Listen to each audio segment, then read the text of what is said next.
The following is an HDNet original presentation.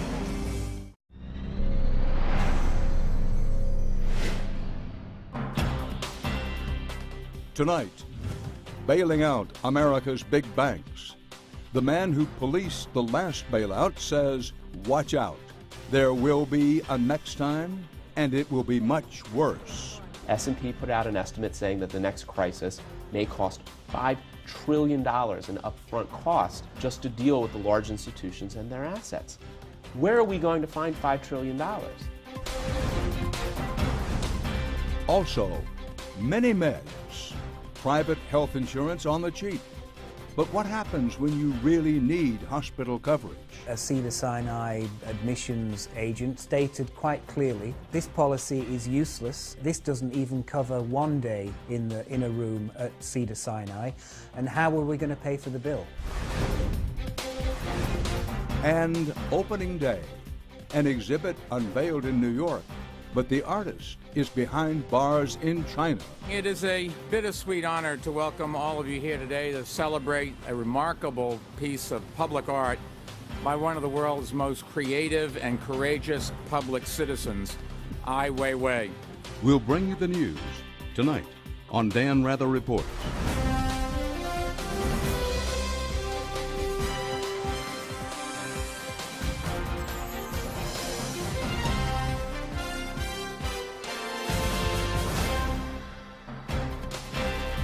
Good evening. This past week brought news that our already fragile economic recovery may be stalling. Unemployment is still hovering around 9%. Foreclosure rates remain incredibly high, and Americans continue to be on edge. Wall Street, however, is doing quite well, and the banking part of this crisis at least seems to be behind us. But tonight you're going to hear from a former watchdog with a warning that the measures put in place to avoid another financial meltdown are woefully insufficient. He says another crisis is lurking on the horizon. It's a scary vision of the future, but before you can appreciate what it means, you have to remember where we've been. It was mid-September 2008, and economic Armageddon loomed on the horizon. This has truly been a manic Monday on Wall Street. At one point, the market fell as if down a well. Free fall in Asian stock markets. Stocks all around the world are tanking. Housing prices were falling. Lehman Brothers had collapsed. Banks had stopped lending. Panic ensued. Struggling to stave off catastrophe, the chairman of the Federal Reserve, Ben Bernanke, and Secretary of the Treasury, Henry Paulson, devised an emergency plan with a staggering price tag and went to Capitol Hill to sell it. We look forward to working closely with Congress to resolve this financial crisis and get our economy moving again. A $700 billion taxpayer-funded bailout. The original idea was for Treasury to buy the bank's toxic assets so the banks could begin lending again. On October 3, 2008, after much arm-twisting, President Bush signed the bill that created TARP, the Troubled Asset Relief Program. Success or failure will depend on whether Treasury... 2 months later, Neil Barofsky entered the scene. Barofsky was an assistant U.S. attorney for the Southern District of New York when he was appointed as the Special Inspector General for TARP. His job? To oversee the money. He served in Washington for nearly 2.5 years and stepped down in March. Tonight, he says that the government broke its promise to use that money to help Main Street, not just Wall Street, and that the controversial bailout has left a dangerous legacy. If I'm a welder in Wichita or a carpenter in Casper, tell me why, if there's a reason why, I shouldn't be outraged that the bankers and Wall Street, bearing a lot of responsibility for getting us into the near meltdown stage, have profited greatly from this, but the country as a whole has suffered greatly. You should be outraged. You should be outraged if you're in that situation. because that wasn't the deal. You shouldn't be angry necessarily that Wall Street is doing well. It's good for the country if Wall Street does well. Again, we wouldn't want to be back where we were in 2008 with the banks going under but the other part of that equation, the Main Street part of the equation, you should be angry. And perhaps you should be a little bit mad at Wall Street, but you really should be mad at your government for not fulfilling the promise that they made to you. The HBO movie Too Big to Fail ends with Secretary Paulson, played by William Hurt, trying to convince his staff that the banks will actually take the money and lend it out. I want to review the end of the movie, so let's take a look. I hope they use the money the way we're asking them to. They will lend it out, won't they? Of course they will.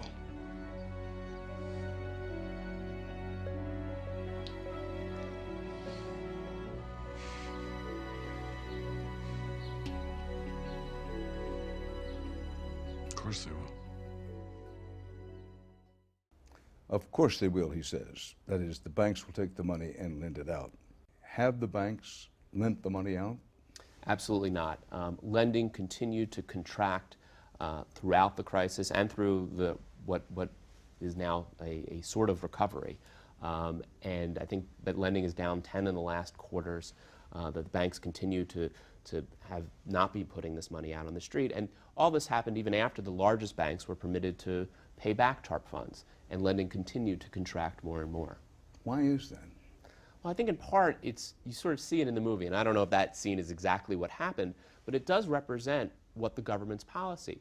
So when they gave the banks this money, when they announced that they were going to put $125 billion into just 9 of the largest institutions, and they justified it. They said, we're going to do this because our goal is to increase lending. That's why we're going to do this, and this was the policy goal. But there was no policy, there was nothing put in place to implement that goal. So it was just hope. There was no restrictions, there were no strings attached, there were no requirements that the bank use this money to increase lending. There weren't even incentives, carrots, things so that the bank could make it in the bank's own interest to lend out the money.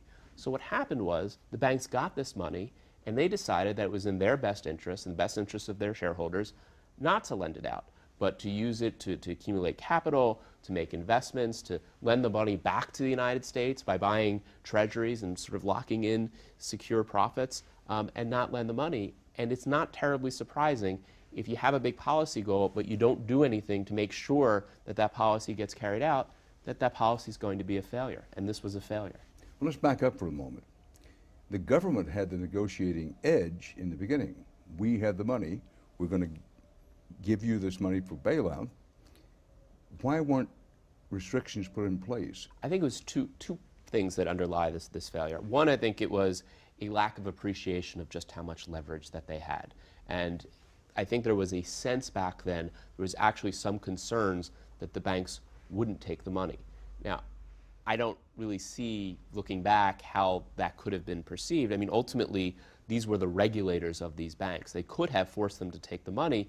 And I think the second part was there was this inherent trust in the banks and large financial institutions.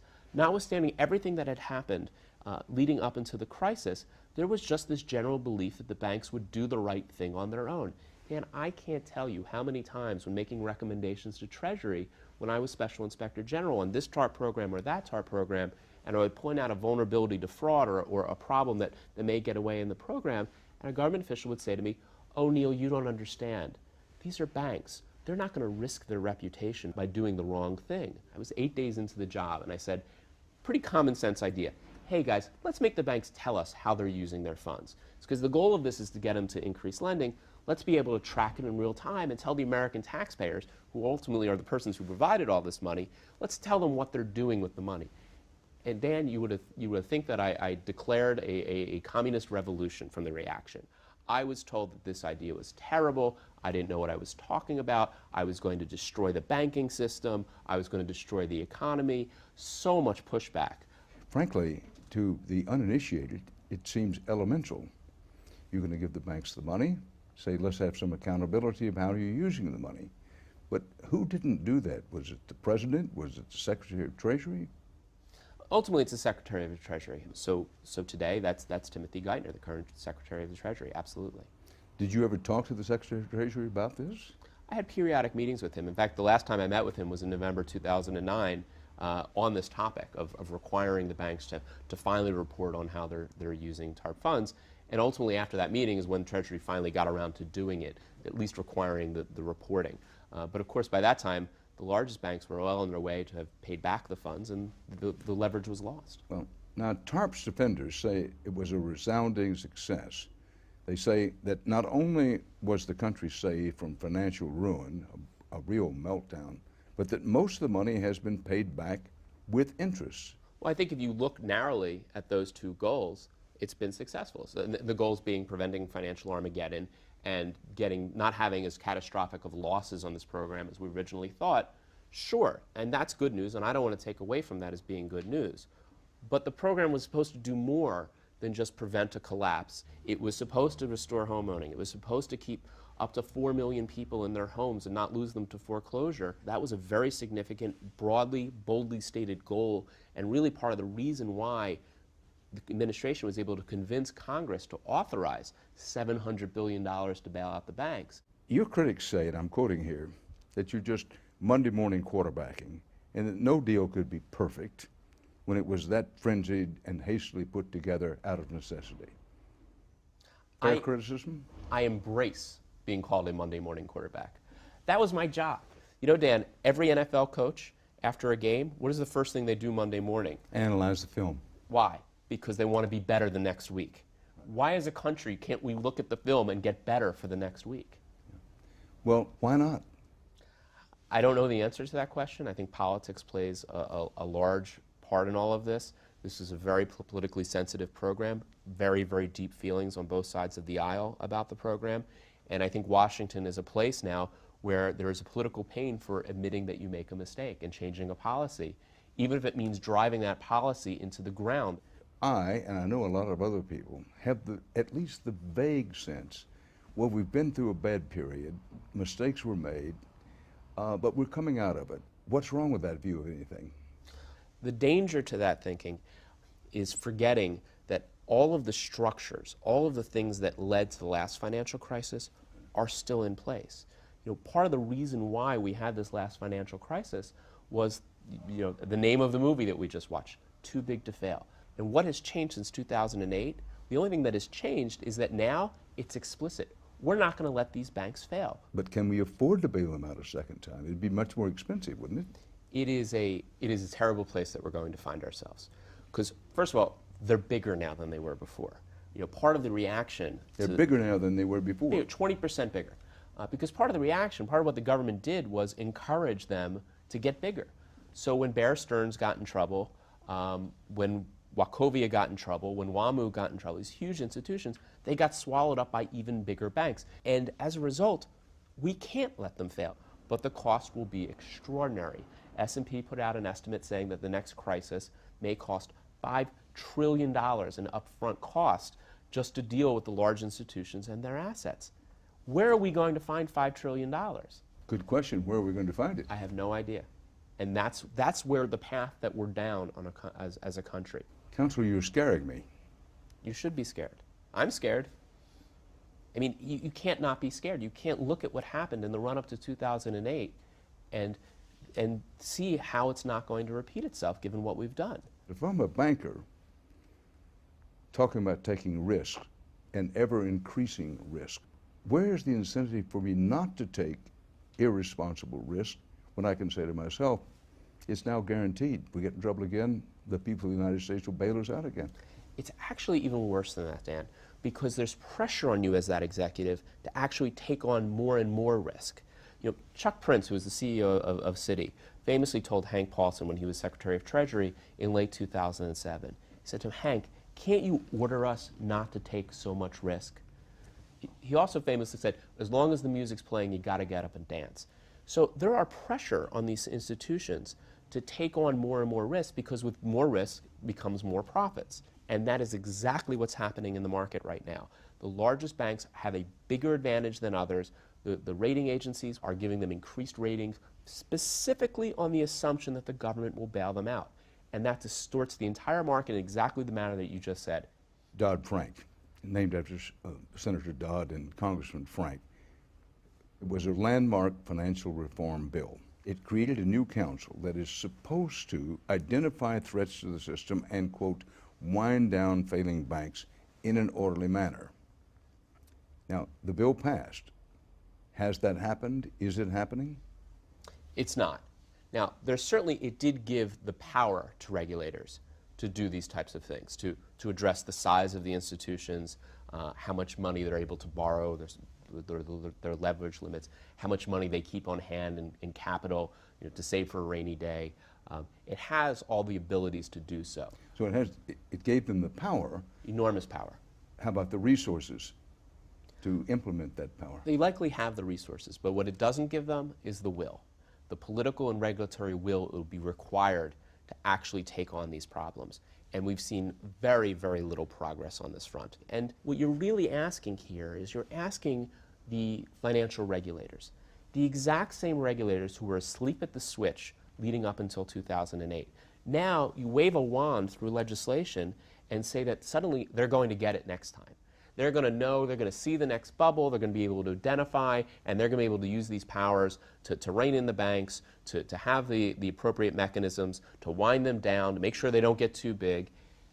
It's just not very likely. And there's one voice that you hear coming out of Washington, FDIC Chair Sheila Bair, who comes out and has been very forceful about this and has said, look, we're going to fail the mission that we were given by Congress to rein in these banks unless we use these powers to, where necessary, to simplify, shrink, do the right things to these banks. And you know what the response has been in Washington, Dan? Nothing. Silence. The Treasury Department, the Federal Reserve, the other entities that are responsible for carrying this out have said nothing, and she, of course, is stepping down in a few weeks, and it looks like they're just waiting out the clock on her. Well, now, many people, including President Obama and the Treasury Secretary, say that there won't be any more taxpayer-funded bailouts. They've made those statements. Do you believe them? Should I believe them? You shouldn't believe them. Not right now. The market doesn't believe them, and ultimately it's the market that matters. And I don't know anyone outside of someone who's giving a politically motivated speech who believes that right now, today, that if one of our largest institutions were to fail, that the government would not bail them out. Let's pretend I'm President Obama. Say to you, Counselor, I only have a short time here, but give me one thing that you think I, as President of the United States, could do that isn't being done that would help. Tell those regulators that their #1 priority should be reining in the size and the significance of the largest financial institutions, to use all the powers that they fought so deeply for Dodd-Frank, and use them to make sure that when he came out and said that the era of bank bailouts are over, that promise is kept. Counselor, thank you. Thank you, sir. Appreciate it very much. It was truly my pleasure. My pleasure. Neil Borofsky. We'll continue to follow the attempts of regulators to monitor the financial industry and await the results of ongoing investigations. Now, coming up next in our program, the high cost of so-called affordable health insurance. So stay here with us.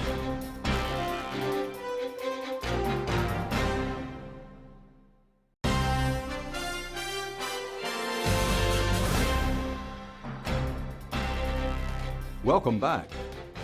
And now an investigation of the private health insurance industry and a coverage plan commonly called a mini-med. There's a growing segment of American workers who depend on mini-meds. They're widely sold as an alternative to expensive comprehensive care. Mini-meds can offer more affordable premiums in exchange for limited benefits, and that's the key. Pay close attention to this story because a former sales agent has gone public, shedding light on the mini-med policies of one particular company that targeted the self-employed and which he says covered little in the very expensive world of modern health care.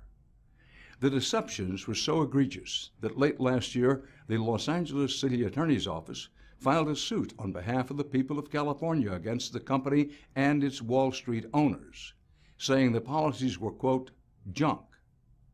But for some policyholders, they don't need a lawsuit to tell them what can happen when a mini-med policy comes up short. The policy that we had, really at the end of the day, just felt like it made everything worse at a time when it was hard to imagine how anything could be worse. Howard Wolfenden and his wife Charlotte worked in Hollywood. She was an actress turned costume designer, and he had a small production company. But when Wolfenden's company folded and they lost their Blue Cross group plan, they needed to find new insurance for themselves and their young daughter Eleanor. After Wolfenden contacted various insurance companies in early 2004, an agent came to the Wolfenden house and pitched them a policy. There was an understanding that this was not a policy that necessarily was carte blanche to access health care ad nauseum, but it was a very workable policy for a young family such as ours, in our circumstance, and in addition also covered, of course, you know, the thing that we all strive to cover against, which of course is catastrophic circumstance. That policy was underwritten by a company now known as Health Markets, a billion-dollar Texas-based insurance company selling low-cost health plans across America. According to Wolfenden, their agent assured them that their new policy would offer similar coverage to their former Blue Cross plan. The only significant difference, he said, would be a higher deductible. But a year and a half later, when Charlotte became seriously ill, she needed an expensive test, which the hospital told them was not covered by their health insurance. I needed to write them a check for $6,500, which of course at the time I had no choice but to write, so I wrote them the check. And then of course I was informed that the $5,000 deductible, which up till that point I had thought was an annual deductible, it turned out that that was not an annual deductible, but in fact it was a per occurrence deductible. Charlotte's illness turned out to be cancer, and when she needed surgery and chemotherapy, the family was shocked to find out their policy only covered a small fraction of her care. We were greeted by a Cedars-Sinai admissions agent who stated quite clearly that this policy is useless, that this doesn't even cover one day in a room at Cedars-Sinai, and how are we going to pay for the bill? And so we don't think we can admit you with a policy such as this. The hospital eventually agreed to admit Charlotte, but Wolfenden's policy would not cover certain drug and treatment options their doctors recommended. Less than 4 months later, Charlotte died at home, and she died with the belief that her family was financially ruined. We were looking at bills in excess of $700,000. The contract that I read certainly seemed to reflect the conversation that I'd had with the agent. And of course, in retrospect, I realize now that I'd already been victim to the shell game. There's thousands and thousands of people out there nationwide that have these plans, and they need to be aware of it. Eric Dyer was a Health Markets agent in Southern California and sold hundreds of policies. He worked there for 4 years, but left when he realized that what the company was peddling was a far cry from what he was trained to believe was one of the best plans in America. It wasn't really my stuff that was happening as far as claims. It was other agents in the office that started getting claims. And then they started asking questions. And I started asking them questions, and we're like, how does that really work? You know, how come she has $500,000 or $1 million out of pocket when she's supposed to be taken care of? So when you start asking those questions and then you go to management and they don't have an answer for you, everything was very shady. He said he and his clients thought they were buying a major medical plan which covers most costs for serious illnesses and hospitalizations. And Dyer says the company encouraged the confusion. We didn't go out there saying it was major medical. We weren't trained to say it was major medical, but that assumption was there. And we didn't do anything to change their assumption. Even in the brochure and stuff, it didn't say like, this is not a major medical plan. You know, they didn't put it in big bold letters for you to read it. People are just assuming that, hey, if you're a health insurance company and Blue Cross is charging me $450 a month now, and you're charging me $450 a month, they're pretty much the same thing, major medical, major medical. No, it's not. They're major medical. This is a specified limit plan. And that's the big difference. And they were never called specified limit plans. I didn't even know there was such a thing called specified limit plans until I left the company. These plans, commonly called limited benefit plans or mini-meds, are designed to only pay up to a certain amount for any given procedure, leaving the policyholder to come up with the rest. Every benefit under the sun, from the amount of benefit you have for the hospital room and board to chemo and radiation, tests, doctor visits, everything had a limit. And we were trained that with negotiated rates, network discounts, yada yada, that everything would work out for the consumer. And again, in most cases it did for the largest percentage of claims, but when you have a claim that somebody is in the hospital for weeks, they blow through those limits very easily. But because policyholders like Howard Wolfenden say they didn't know the actual costs of health care, they trusted their agent's promise that their policy, along with negotiated rates, would be more than adequate to cover major medical issues. However, take a closer look at Wolfenden's policy. His policy suggests it will cover 100% of hospital room and board, but the maximum they will pay is $300 a day. According to a recent Los Angeles Times report, the average cost for one night in a Los Angeles hospital is over $4,000. A trip to the emergency room may be 80% covered as long as it doesn't go over $1,000. An anesthesiologist is covered 100%, but only up to 30% of the amount paid to a surgeon, and not to exceed $1,800. It's a formula that could confuse just about anyone. And the policy claims it will cover 100% of chemotherapy costs. But the most it will pay? $1,000 a day. One day of chemo cost the Wolfendens $14,000. Wolfenden couldn't pay the hospital bill and was forced to apply for charity care. His hospital accepted his application, but there was still a considerable amount of medical debt left. Over the years, Health Markets has made millions selling mini-med policies through its subsidiaries like Megalife and Midwest. Its success grabbed the attention of big players on Wall Street like the Blackstone Group and Goldman Sachs, who formed a private equity consortium to buy the company in 2006. According to Blackstone, one of Health Market's strengths was its strong sales force. However, Eric Dyer says that sales force came with a lot of ethical challenges. I wouldn't say that it was straight up fraudulent, meaning they told you to go out and lie to people, but there was definitely gray areas or things where it was like almost kind of a bait and switch type of a thing. You call the client over the phone and you might quote them Blue Cross and Blue Shield, and they'll ask you if you're a broker, and you say, yeah, I'm a broker, I'm always broke. But it still leaves the client with the impression you're a broker, even though you didn't really say you're a broker, you just made a joke, right?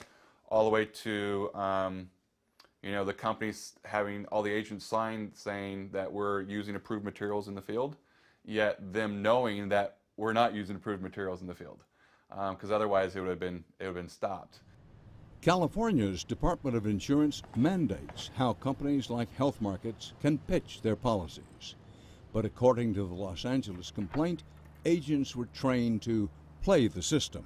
Department of Insurance has their rules about leaving brochures, must leave a brochure, the whole deal, the plan must be explained, and then the actual presentation of how we were trained to present, completely different.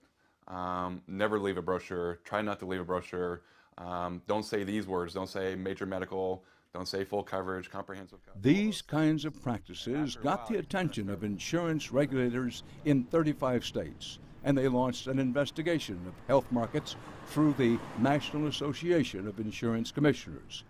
In 2007, they released their report. Susan Voss, Iowa's insurance commissioner, is now the president of the association. It's very hard to police an entire industry and go to bed at night and think you've caught every bad actor out there.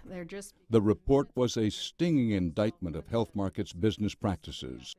But Voss says there are limits to how much companies like Health Markets can be held accountable by regulators like her.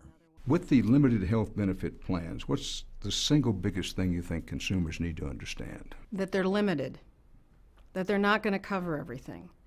And you better be very careful before you purchase one of those. Is that really the type of coverage I want and I need? Because the last thing we want is the consumer calling up afterwards and saying, I thought I had this covered and I don't, and then we have no recourse. Have any criminal charges, to your knowledge, been brought up against any of these companies? Not to my knowledge, no.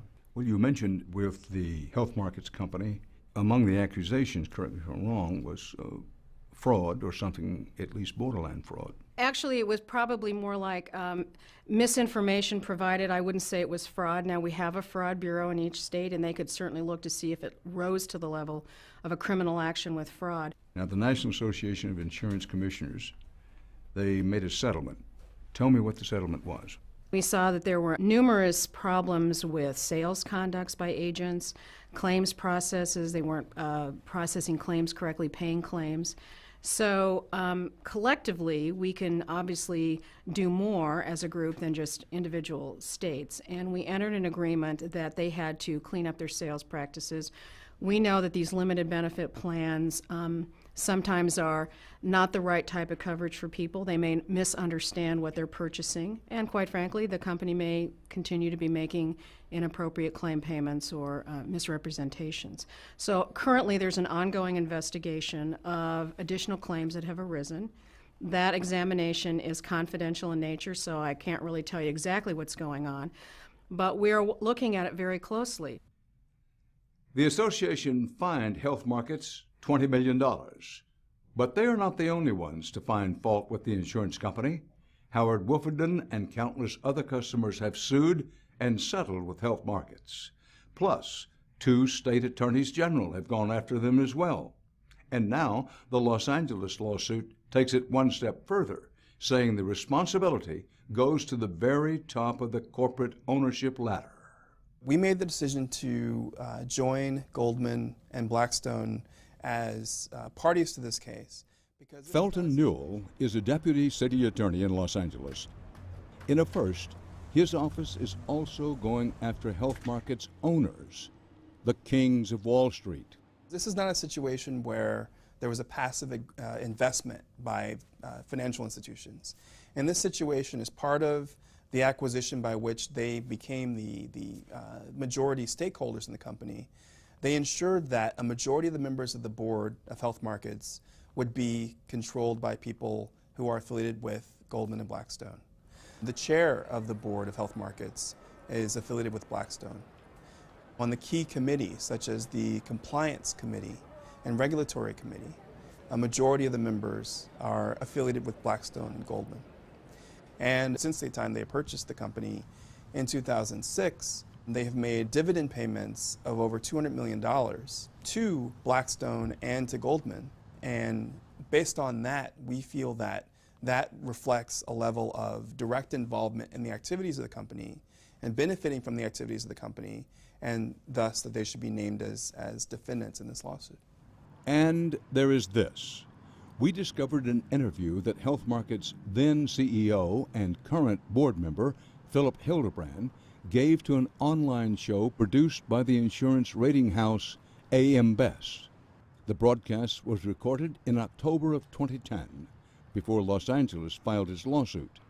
And in the interview, Hildebrand admits that until recently, the company had serious problems with its sales agents in the field. As a company, we were not doing what I felt necessary to educate and train our field force. We were not dedicating time toward reviewing and approving pre-approved marketing material, sales material. We needed to do a better job of making sure that the material matched and disclosed any features of the product, and that the agents were well trained on the product and didn't overstate what the product could or could not do. We've talked to several agents who've told us that their bosses with the company instructed them that the most important thing was to get a sale, was to make sure they closed the deal. And in some cases, if that meant misrepresenting what the policy contained, then they did that. So if the agents are misrepresenting what's in the policy, the company is misrepresenting what's in the policy. Health markets stopped selling their mini-med policies in 2010, but didn't cancel the ones still in effect. Former agent Eric Dyer believes there are plenty of people who still have them. When Dyer left the company in 2007, he tried to move his clients to other policies, but he was just one agent among thousands. There's a lot of people out there across the country, in all 50 states, that have these old plans. Some of these people have the plans that go back, way back when they had a $200 daily benefit for hospital room board that nowadays costs you $6,000 a day here in Southern California just for a room and board. So there's a lot of people on old plans that they need to get off those plans. They absolutely need to get off those plans because they're not going to work the way they think they work. Former salesman Eric Dyer. Health markets declined our interview request and told us they dispute the allegations brought forth by the Los Angeles City Attorney's Office. They also said, and I quote, "We continually improve our point-of-sale product materials, policy materials, agent training, and business processes to help ensure the customer understands the products they purchase. We believe these adjustments and improvements meet the needs of our customers and the overall compliance requirements established by regulators in the states where we continue to market our health plans." Unquote. When we come back, an art exhibit with a political twist. That's next.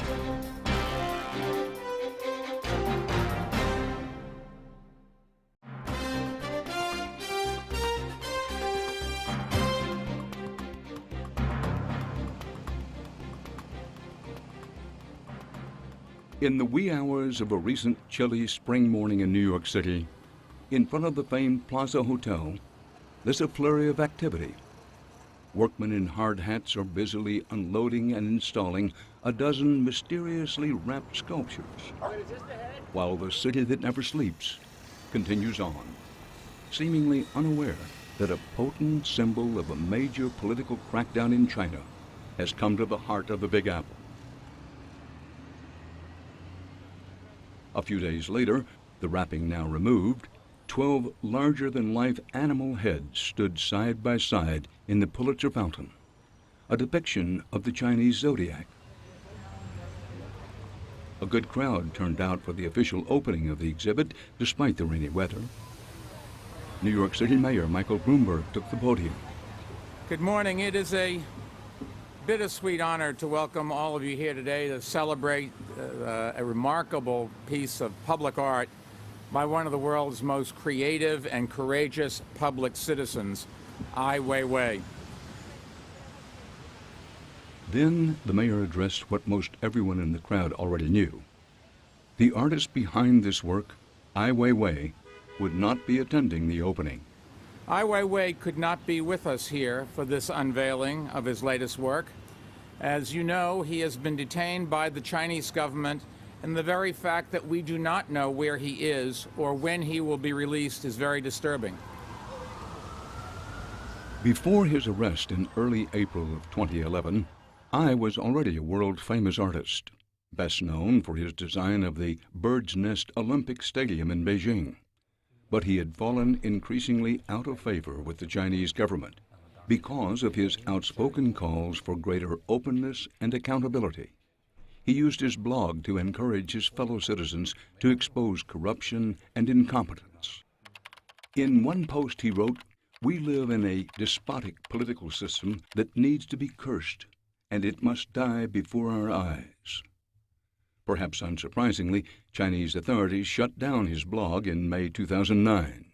In 2011, a collection of his blog posts was published in English by the MIT Press. In an interview for the book's epilogue, Ai states, "Politics have always interfered with my life.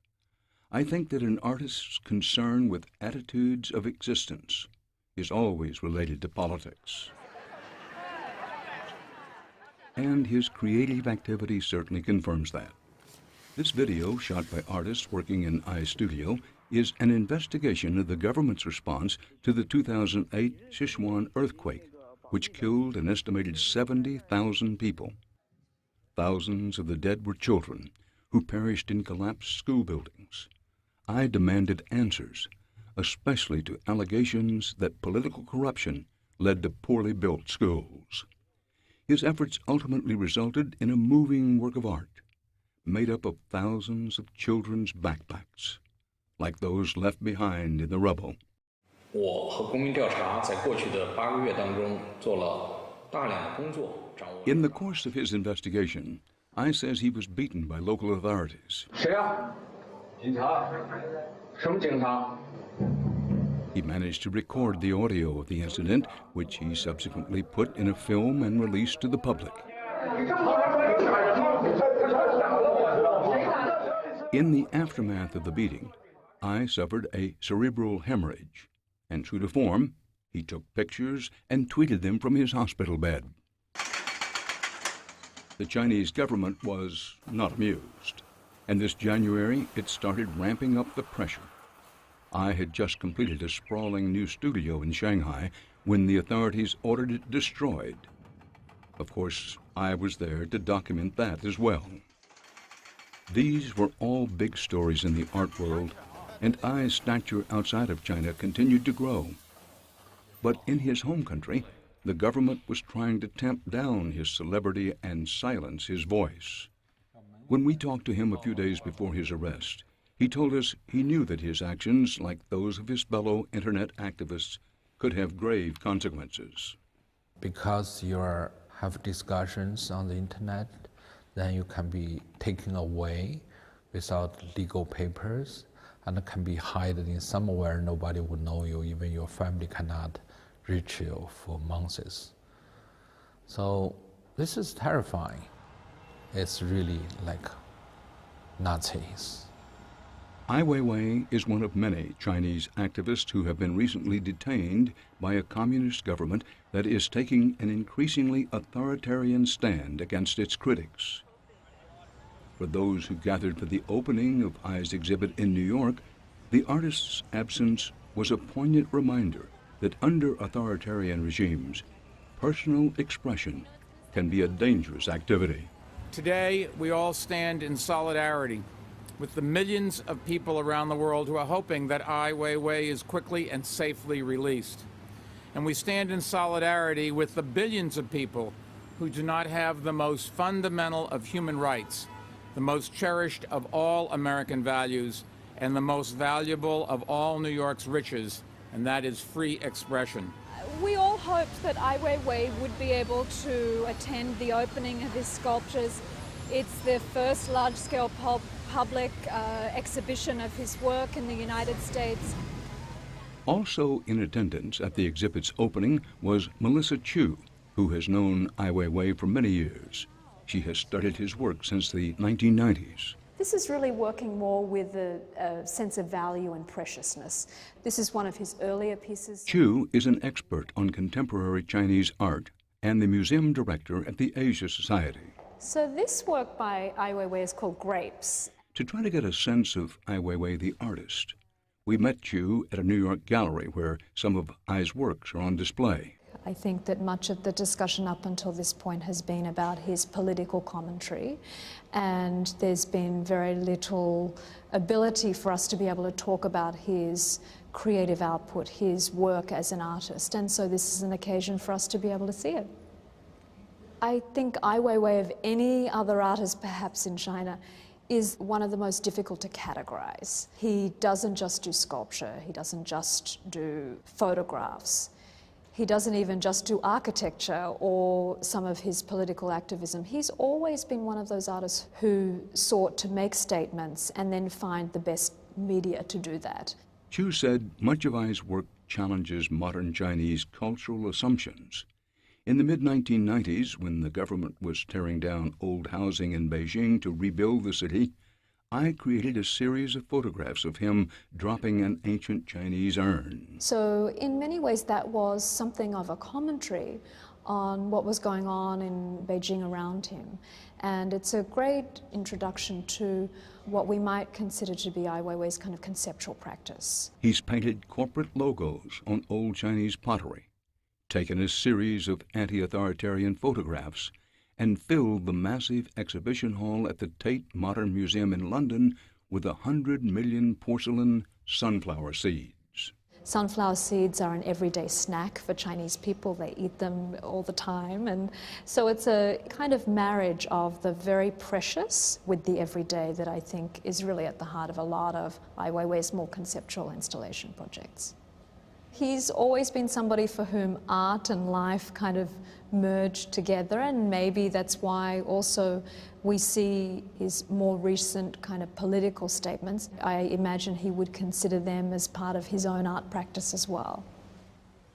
Even the Zodiac head exhibit, currently on display in New York, has a subtle political message. Ai's inspiration for the project came from an 18th century water clock built for the Chinese emperor's summer palace just outside of Beijing. Even though the clock, the heads, and much of the palace were built by Chinese craftsmen, the design itself was created by European Jesuits working in the Chinese court. And you can see from this etching that the palace was built in a Western style. But when some of the original Zodiac heads came up recently at auction, the Chinese government tried to block the sale of what it argued were cultural objects that should be returned to China. With his work, Ai Weiwei is suggesting that issues of national identity, art, and ownership are not always clear-cut. Ai Weiwei, in replicating these heads, wanted to say something about the complexity of what is reclaimed as Chinese heritage. That in fact it might look like Chinese heritage, but it's not necessarily the Chinese heritage that you might assume to have been this pure Han Chinese. In other words, Ai's Zodiac sculptures suggest that the notion of a purity of Chinese culture, which the Chinese government tries to promote, is problematic. The most important value of being an artist for me is to connect your emotion and your skills to the land and the time, and to express yourself clearly and to communicate successfully, to build a new structure of communication to reach different audience. And I worries that these fundamental truths of human expression are being lost in modern China under the tyranny of an oppressive state. China is not creative. You know, Chinese people is quite smart, but the system made this, because of the collapse of the education under this kind of policy, communist policy, this is a system against the individuality, against the personal freedom, against human rights. So what they're having today is a modern slave. But I said in the end, the tyranny of the Chinese communist state will be no match for the hopes and aspirations of the people. Nobody wants a revolution, but everybody wants freedom. The freedom can happen just like the season changed. And once it happens in everybody's mind and heart, a change will come. It doesn't have to have the old way of revolution. It can be miracle, can be peacefully. But it will change. Nobody can stop it. Ai Weiwei couldn't be here with us physically, but we can still hear from the artist himself. And we're going to do that now, through his words, spoken by 12 members of New York's arts and cultural community who are here today. New York is the first cosmopolitan city I'm familiar with. It's not one kind of people. It's people from everywhere and a lot of minorities. So I think it's the perfect place for Circle of Animals. It's a zodiac city.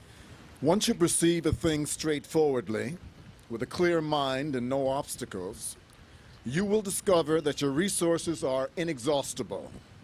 This is because your heart is connected and in harmony with the order of the universe. My work is always dealing with real or fake authenticity and what's the value. It could be cultural, political, or social, and also it could be art. To put it in a circumstance to make people relook at what we have done. Is original position to create new possibilities. Without freedom of speech, there is no modern world, just a barbaric one.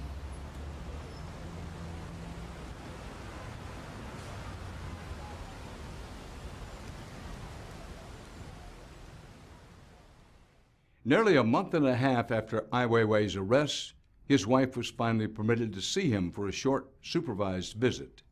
She reported that he was not in jail and seemed healthy and calm, but tense. Though the government has accused Ai Weiwei of tax evasion, he has yet to be formally charged with any crime. Just ahead, an update on concussions in youth sports. So don't go away.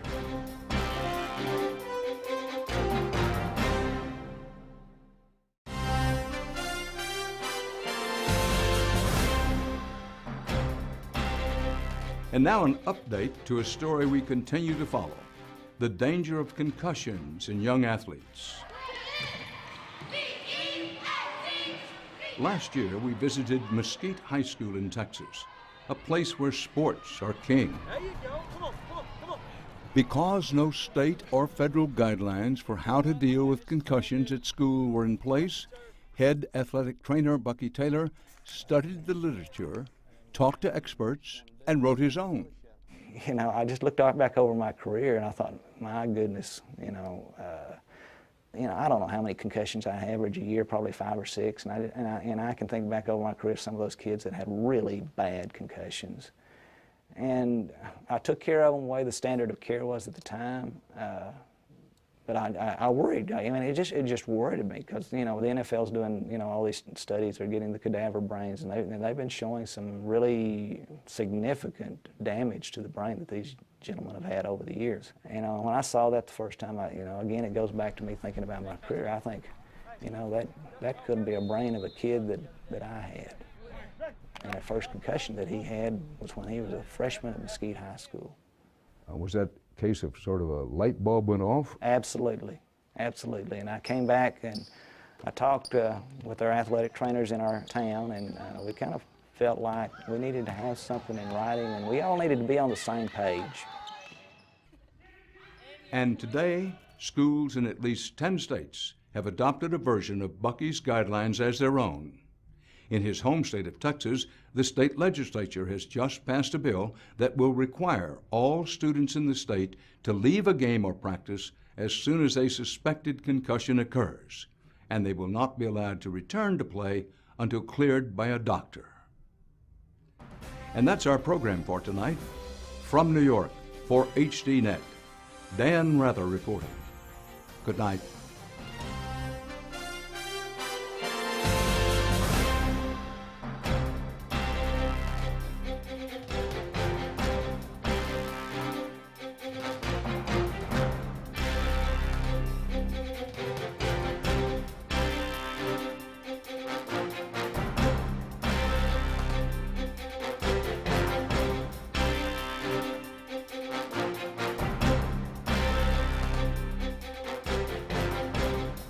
If you would like to add your name to an email list for information on upcoming programs, or if you would just like to send a question or comment, please email us at viewer@hd.net.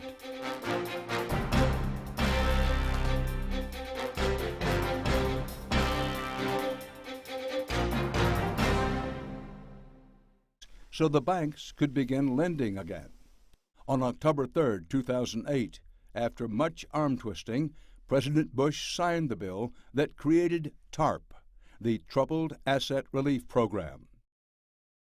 Success or failure will depend on whether Treasury... 2 months later, Neil Barofsky entered the scene. Barofsky was an assistant U.S. attorney for the Southern District of New York when he was appointed as the Special Inspector General for TARP. His job? To oversee the money. He served in Washington for nearly 2.5 years and stepped down in March. Tonight, he says that the government broke its promise to use that money to help Main Street, not just Wall Street, and that the controversial bailout has left a dangerous legacy. If I'm a welder in Wichita or a carpenter in Casper, tell me why, if there's a reason why, I shouldn't be outraged that the bankers in Wall Street, bearing a lot of responsibility for getting us into the near meltdown stage, have profited greatly from this, but the country as a whole has suffered greatly. You should be outraged. You should be outraged if you're in that situation, because that wasn't the deal. You shouldn't be angry necessarily that Wall Street is doing well. It's good for the country if Wall Street does well. Again, we wouldn't want to be back where we were in 2008 with the banks going under but the other part of that equation, the Main Street part of the equation, you should be angry. And perhaps you should be a little bit mad at Wall Street, but you really should be mad at your government for not fulfilling the promise that they made to you. The HBO movie.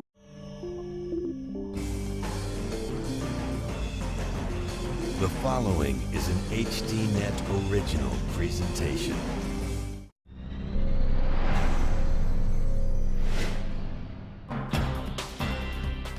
Tonight, bailing out America's big banks. The man who policed the last bailout says, watch out. There will be a next time, and it will be much worse. S&P put out an estimate saying that the next crisis may cost $5 trillion in upfront cost just to deal with the large institutions and their assets. Where are we going to find $5 trillion? Also, many meds, private health insurance on the cheap. But what happens when you really need hospital coverage?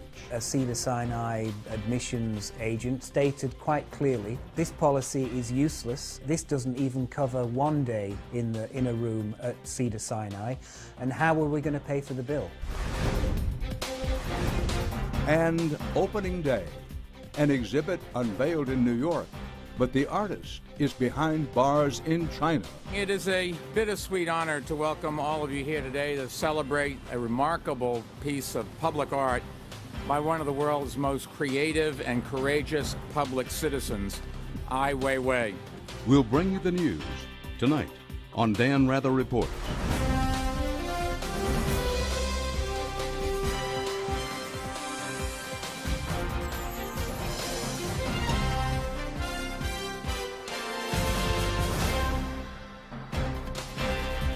Good evening. Movie Too Big to Fail ends with Secretary Paulson, played by William Hurt, trying to convince his staff that the banks will actually take the money and lend it out. I want to review the end of the movie, so let's take a look. I hope they use the money the way we're asking them to. They will lend it out, won't they? Of course they will.